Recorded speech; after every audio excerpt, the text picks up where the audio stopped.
السلام علیکم داملای عزیز. آیا شراب را نوشیده با مسجد آمدن جایز است؟ آدمی شراب نوش ایمان ندارد. آخه ما با شما گفته بودیم آدمی که شراب گفته مقصد همین عرق است. شراب گفته تمام همین نوشاکی‌ها هم شراب میگن، لیکن مقصد ما همین عرقی که می نوشن که خداوند و جمعیت ما و شما از او بیزار است. همین در نظر دارم که انسانی که عرق نوشید، ما برای شما این صحبت کرده بودیم که ایمان ندارد، برای آمدن مسجد چی معنی دارد آخه؟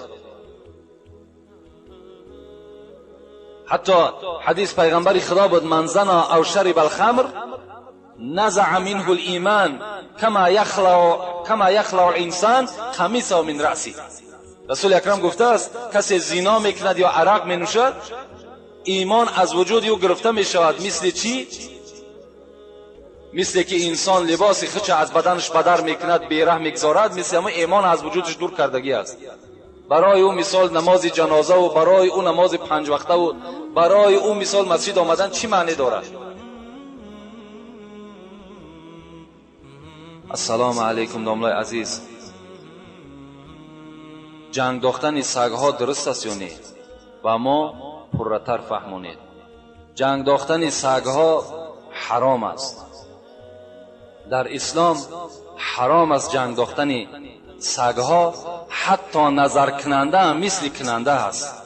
کسی که نظر میکند، کسی در همون مجلس اشتراک میکند، مثل همون کننده ها است. اونا که روسیا هستند، لیکن تماشا کننده هم مثل همون میشوند. بین پیغمبر خدا حتی میگوید که من کان یؤمن بالله والیوم الاخر فلا یجلس علی مائده یشرب علیها الخمر. بین حتی در دسترخوانی که عرق است، شما در همون دسترخوان ننشینید، اگرچه خانه شما هم نباشد. اگر شما یک جا مهمانی میرین میبینید که در دسترخوان عرق است، شما پس بگردین، در اون خانه داخل نشین، زیرا که اونجا حرام کرده خدا هست. وقتی شما میبینید یک حلقه مردم جمع شده سگ جنگ میدازن و در اونجا پول میمونن، باز این قمار میشود. باز قمار، باز آیت خوانده میسیر گفته قمار بازی رو میگن، این مثل قمار میشد، حرام است. اینا عملای شیطانی هستند. بعضی برادرها را با گوش ما صداشون میآید $100 $200 $500 در همین جنگ باز میمونند. حیف بر همون مال و دولتی که خدا بر همین خیل جوانها میتش. انشاءالله باوری دارم، باوری نه، حتی حدیثای پیغمبر خدا هست که این مال در دست او برادر دراز نمیرود. وقتی که در این راه ناحق چکارش میکنه، صرفش میکنه. حاصل دنیا چی باشد ای امین؟ 9 گزی کرباس با 3 گز زمین. آنچه دادی در ره حق آن توست، آنچه میماند بلای جان توست. آنچه در راه حق میتی انا همون چی است؟ از آن ته هست. تو در راه حق صرفش کن. آخه زر و نعمت اکنون بده کان توست، که بعد از تو بیرون ز فرمان توست. با دنیا توانی عقبا خری، بخر جان عزیز ورنه حسرت خوری. سعدی میگوید در همین دنیا آخرت بخرین با واسطه خیر احسانتان. او $100 $200 در 1000 آدمی گشنه و تشنه است که اونا در تقسیمش که 1000 بار برای فایده دارد.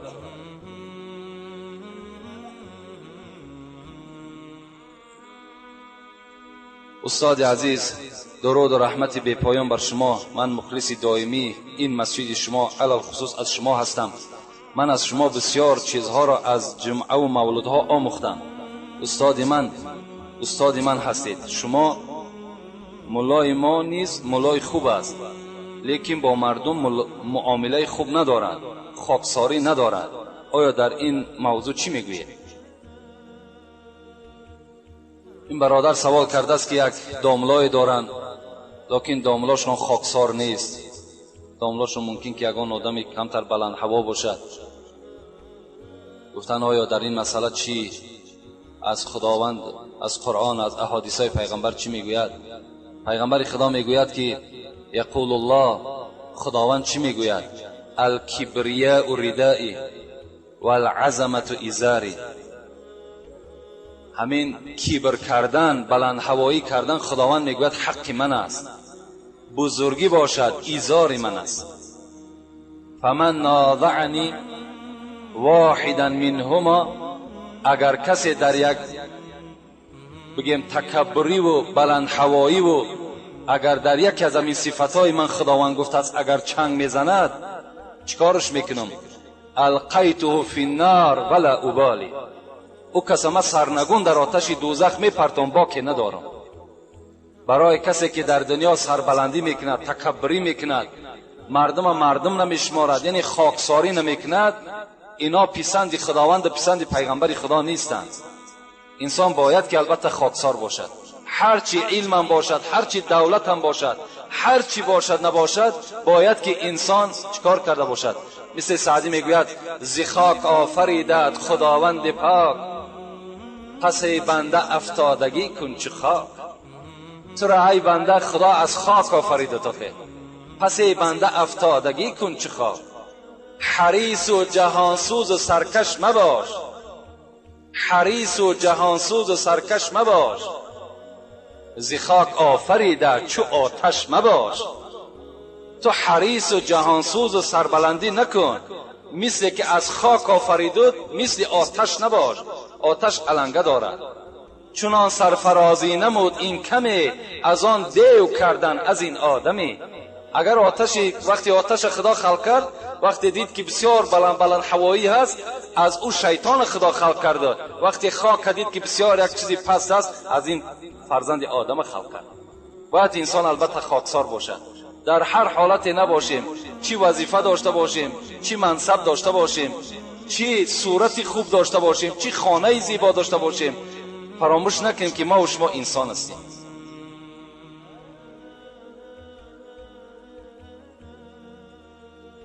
السلام علیکم داملای عزیز، از شما خواهش و التماس دارم که به سوال من جواب گردانید. در وقت نماز خواندن چشم را پوشیدن جایز است یا نه؟ نه، چشم پوشیدن در حالت نماز جایز نیست. خواه در حالت سجده باشین، خواه در حالت رکوع باشین، خواه در حالت قیام باشین، در کدام صورتی که باشین باید چشمهای شما گشاده باشد. همه صورت، خواه در زمین سجده کردن هم باید که همین نظر به پشت همین بنیتان کنید، چشمهای شما گشاده باشد. چشم پوشیدن کراهیت دارد، هیچ وقت چشم نپوشین. السلام علیکم داملای شیرین سخن، درباره توی کردن درست یا نادرست با یک طریق خوب به ما میفهموندین. انشاءالله جمعه دیگر توی امام اعظم، توی ابو حنیفه را با همسرش چگونه توی کردن کنیم مقایسه میکنیم که آیا به همین توی های ما و شما مانند بود یا نه. البته توی در اسلام غلط نیست، توی کردن هیچی باکی ندارد، توی کنین. لیکن مادامی که شما نام مسلمانی دارین، شما وقتی مسلمان که باشین باید از حرام کرده های خدا دور باشین. آخه در توی آن چیزایی که ناجایز است، مثل امروز رقص و بازی به طریق اولا حرام است، یا اینکه در بالای مثال دسترخواناتون تمام چیزای حرامی که میبرارین اینا حرام هستند، اینا خود اسراف هستند، حرام هستند، اینا برای ما و شما جایز نیست کردنش. طریق خوبش همین است، طریق خوبش همین است که یک نماینده از دینت، یک عالم از یک پیشوات بیار برای مردم کم پند موعظه کند، این بهترین برای تو است، این جهاد است در راه خدا. چگونه ای که امروز مردم غرب جهاد که هستند ضد دین اسلام، مثل که چیکار کرده هستند؟ توی رقص و بازی و زنا و همه چیز برای ما و شما فاش کردن و در تلویزیون ما و شما نمایش میدن. ما و شما هم جهاد ما همین است که البته این حرام کرده های اونها را قبول نکنیم، اونها را به جانب خودشان بگردانیم، این از جانب ما و شما هم جهاد میشه. اگر به طریق موعظه هم که اجازت ندادن، به همو زدن پا و به همو خواهرت قطع یک بچه دیگر ارارش کردن بگذرانش، این هم برای تو افتخار است.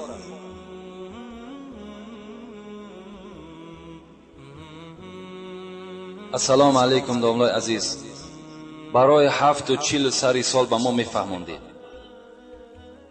7 40 سری سال اینا در یگان حدیث پیغمبر خدا آمدگی نیستند.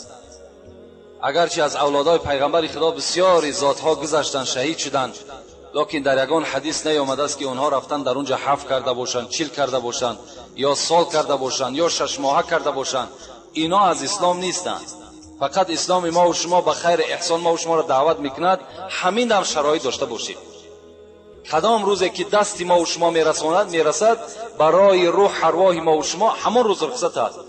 جدا نکنین. حتی صاحب خلاصه، کتاب خلاصه کتاب مذهبی است. کتاب خلاصه کتاب مذهبی است. پیرو ابو حنیفه است. صاحب ابو حنیفه در مذهب دارد. همون صاحب خلاصه هم چی میگه؟ کسی که اگر معرکه میکند به نام چیل، به نام 7، به نام سال، همون معرکش مکروه است. نام نگذارد میگد، فقط بگد در راه خدا هست، برای روحانیت است، فقط با دستش برسد. او روز در مسجد که داملا خانمراد همه علما جمع شده بودن، طبق همین فاتحه گپ زده بودن. همین فاتحه‌ای که امروز ما و شما میکنیم، آخه همین فاتحه در کدام آیت و حدیث ما و شما است؟ اگر مسلمان باشیم آخه از فاتحه از توی دوازبین شده است. از فاتحه یک توی دیم شدگی است در ما و شما. اینا تماما برای ما و شما جایز نیست. بعد ما و شما یک مطل داریم، بعد این مردای ما و شما بعد میان ما و شما را میکنه گفته و با دیگه جای ما و شما را میدرانه گفته، ما و شما هر خیل مطلا میکنیم. نه، به عقلی ما و شما خیل. شما یک پیشوا را گوش نکنید، شما به قرآن به حدیث گوش ناندازین، البته میان شما کنده میشود. این خراجات های بی معنی شما را البته قشاق کردگی است. در فاتحه هم آزر بزم و موزیکه و رقص بازی است. در فاتحه هم 7-8 زل خراب میکنن. این در کجا است؟ اینا را بتونین قدرت داشته باشین، مردک باشین، پیش رم زن تا بگیر تمام کار بسته میشود. نمان همون زن تا نمان که فاتحه کنه تمام میشود کار درست. اگر غیرت داشته باشی، نیکی نداشته باشی، مرحمت میانت میکند، پاد میشکند، چه میدونی اونمو زنت.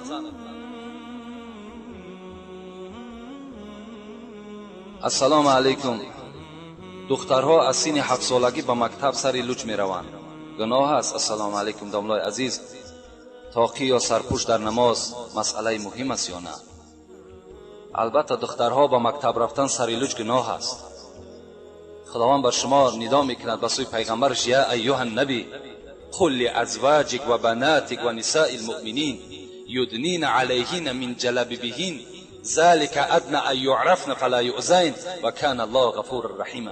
ای محمد، اول زنهای خود و دخترهای خود، بعدا به تمام زنهای امتت برسان که بالای سرشان چیز پرت آید.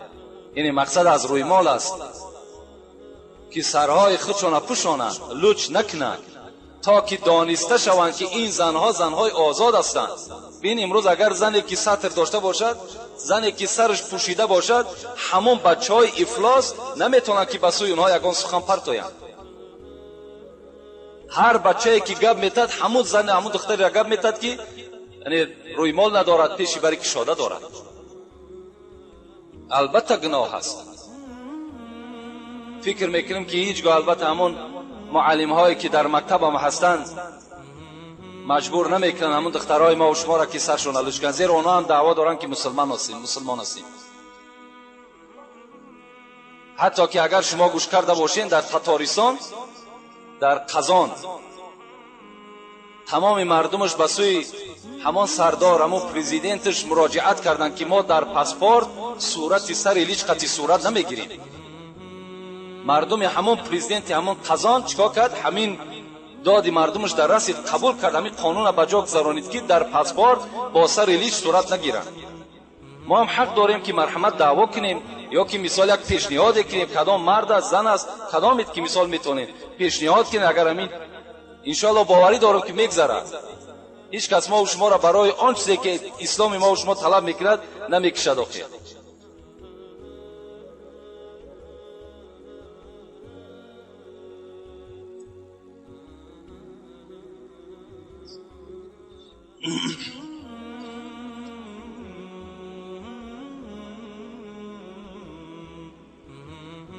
السلام علیکم داملای شیرین سخن. من مخلص دیرینه شما هستم.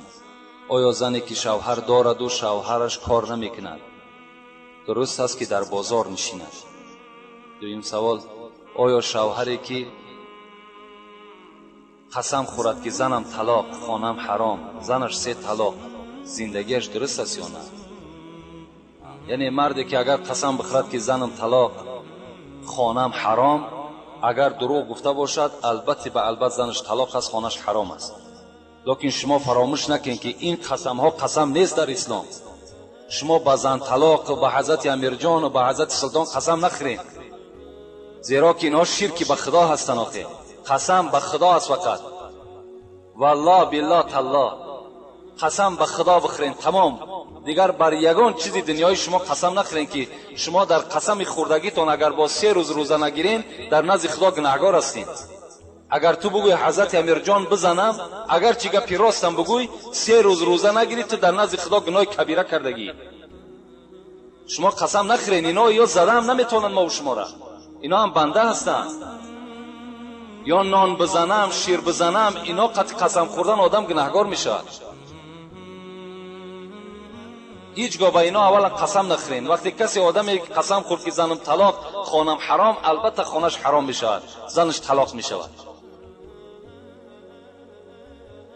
و زنی که البته در بازار می نشیند، شوهرش کار نکند، اگر شوهرش عذر داشته باشد، شوهرش مثال یگان معیوب باشد، یعنی هم حواله به سوی اگر همون زنش باشد، زن میتواند در بازار نشیند به صورتی که همون سطر اسلامی را به جا بیارد. اگر لباسش لباس اسلامی باشد، اگر لباسش طبق گفته قرآن حدیث پیغمبر خدا باشد، باکی ندارد. زن معنای را ندارد که باید که حتمی در خانه نشیند. میلش امروز زنها میتونن که بیرون بازار است، مثال از برای یگان روزگارش یگان کاری میبراید، مثال با بیرون براید، در حالتی که همراهش یگان محرمش باشد، یا اینکه لباسش چکار کرده باشد، لباس اسلامی باشد، مرحمت از خانه بیرون شود. با